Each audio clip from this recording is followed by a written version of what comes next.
guys don't want to talk about Does heritage. anybody have any questions? I'm sure.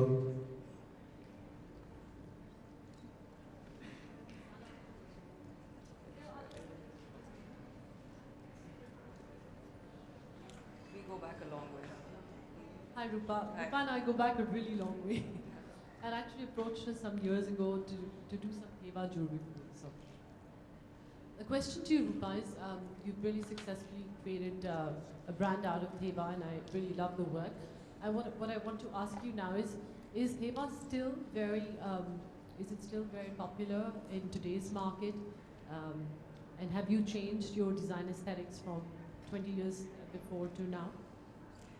Absolutely, for sure. The design aesthetics have changed as we go along. I've evolved as a person, so everything I do is an interpretation of what I think and feel and my exposures. So, 100% the way Teva looked and felt 20 years ago from when we first spoke to what it looks like and is so. I don't know if all of you know about Teva jewelry, but do you want to talk to them about the beautiful process of enameling technique, and that it can be used in modern jewelry also? So it's a bit removed from enameling. It's far removed from enameling. It's basically a process where. How many of you know about Teva? Plenty. This side doesn't seem to know much. The boys, anybody? Okay, so Teva is it's a 23-year, it's a 500-year-old art form which is using 23-karat gold work, where we take handmade glass and we fuse this glass. It's a very intrinsic process. It's all what should I say? At no point does machinery touch the process. We carve out sheets of 23 karat which are beaten within leather sheets to be able to get a certain finish. Then the carving is done, the sketching is done, then the excavation is done. Then there's a very thin frame that is created, and that frame is that's basically a gold sheet. It's placed on top of the glass.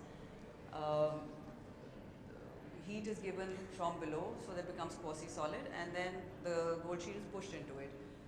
This is a very labor-intensive process. The entire program takes us about 20 to 25 days for a single piece to work. We start with 10 pieces. We are lucky we finish with 6.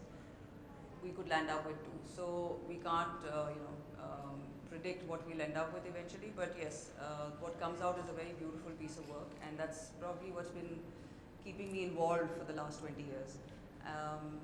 What you said earlier about whether the interpretation has changed, yes, it has changed. People have asked me to do certain things in a certain way, which has probably also brought my exposure, or it's also changed the way I have thought Teva can be done only in this manner, but eventually it gets done because of somebody's requirement, and I say, okay, let me try it, and it gets done in another manner, and then I say, okay, this looks great, let's try something forward in this respect. Sorry, you were saying something.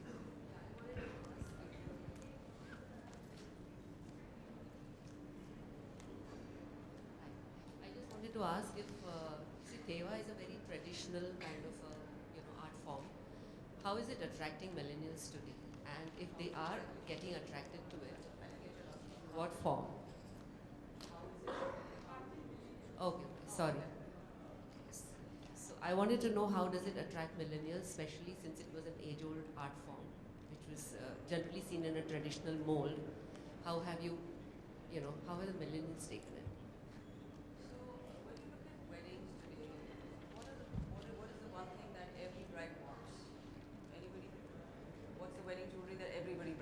Every bride will want. It'll be a kundan, polki, right? That's one piece that they all have to have.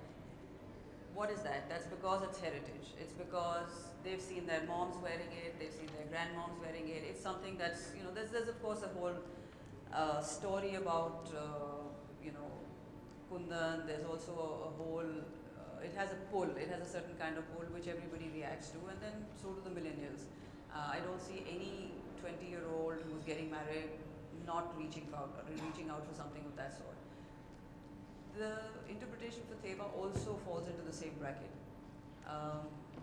If you as a person will have something in your box of jewelry, and you've worn it, you've cherished it, and you've enjoyed it, and you see your children or whoever else who are getting exposed to it are going to enjoy it, they will automatically take to it. That's one aspect of it. The second aspect is that people like me, we are still pushing hard. We are not giving up. There was a time in the middle when Theva was not as popular. We saw a peak and then we saw a plateau. And at that point of time, we started thinking, okay, probably we've done what we had to do. It's all over. It's run its life. It's done it. But then came the new interpretations. We started looking at it, and like I have to give a lot of credit to my, I have a 25-year-old daughter. She came into the business, and there was a very big change in how we started looking at things and interpreting it. And then also, of course, we were selling overseas. I'll give you an example where the interpretation for Theva changed. I was invited to Basel in 2001 to bring Theva to Basel, and that time Theva was a big story. So we went, but I said, let's go with the mindset that it's not going to be the regular red, blue, green that Theva has traditionally always been. Now, given my background, because I had learned to work with glass, I knew how to manufacture glass myself, I started experimenting. I came up with colors like baby pink, powder blue, pistachio green, which I thought would probably appeal to more global market. And that's how the whole, again, it changed. Theva changed over the years. So we interpret things differently. We keep changing the look and feel of it. We are constantly marketing it in such a way. We are making, we are using people, like we said, modern day people, everyday regular people. We are making them wear it. They're talking about it. We are placing the product in a certain manner. It's catching the attention. And I think the youngsters are coming forward the way we are, because of the way it's looking, feeling, and they want a part of the heritage. So I think that's probably an important part. We can't cut ourselves away from the heritage so completely, and I don't think any youngster wants to do that either.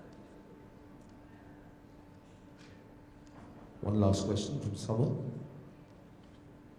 I'd like the boys to ask a question. Come on. It's a lady's request, you can't turn that down. Boys. As part of design, I think you should be able to ask a question.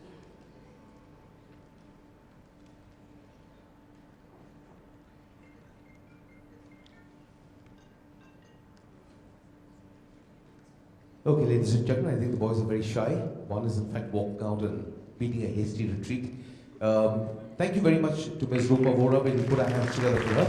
I'll request Ms. Ruchita Sharma, Executive Director of Promotion and Marketing at the Council, to kindly do the honours and present a token of appreciation and gratitude to Ms. Rupa Vora.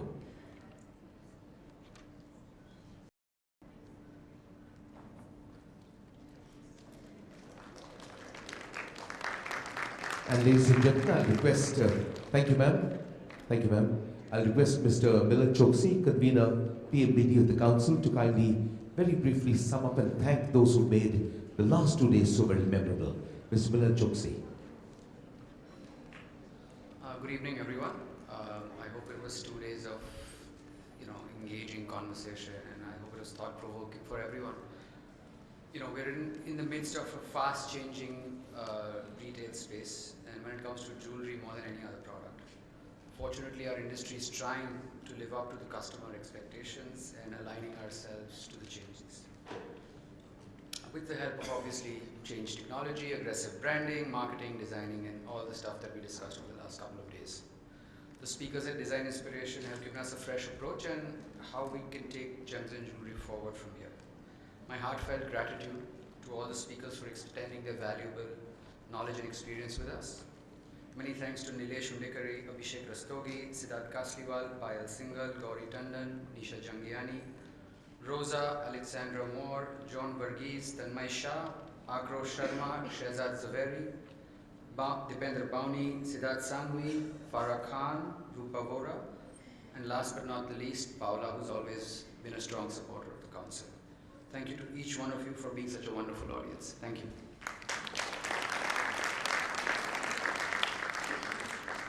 Thank you very much, Ms. Milan Choksi. Ladies and gentlemen, just one important announcement. We had given you feedback forms during the last session. Please do take a couple of minutes to fill it up.